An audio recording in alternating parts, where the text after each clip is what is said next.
Hello everyone. In this video, we will deploy a static website in Amazon S3. So let's start with what is S3. So S3 is an object storage service from AWS where you can store any amount of data like files, images, video or backups and access them anytime from anywhere on the internet based on the bucket policies.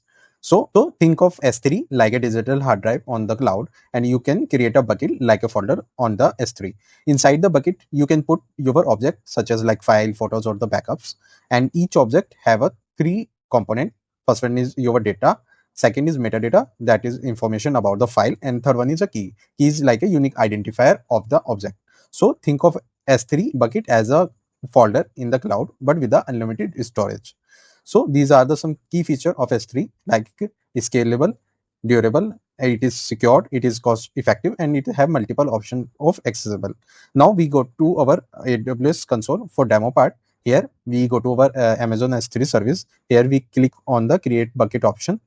Now then here we give the bucket name, and bucket name is globally unique, so you need to give any unique name. Now the next option is block public access. So I am like uncheck this one because we need to enable the public access because we using this bucket as a static website. Now these are the some another options, and I am keep all the options are by default and just click on the create bucket option. So our bucket is creating.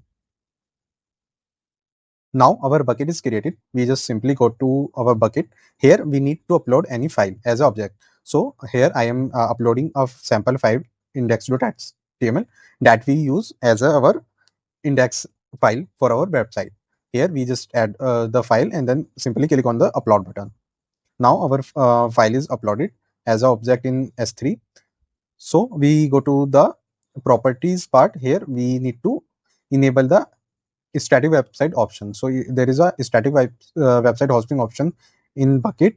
We just simply enable this option. Here we have an option to give a index document. So we just simply give our index.html file as a index document.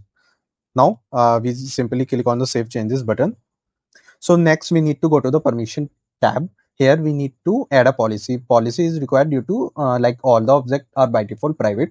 So we need to add a policy to allow access. So this is a policy I already created. I just simply copy and paste the policy here and just click on the save changes button. Now all our things ready. We go to the property tab. Here S3 gives us a website admin we use as a domain name. We simply copy the endpoint and paste into a browser so we can access our website. Here after using the endpoint, we can simply open our website in the browser. So in this video we learn what is S3 and how we deploy a static website on S3. That's all for today's video. Thanks for watching. Bye.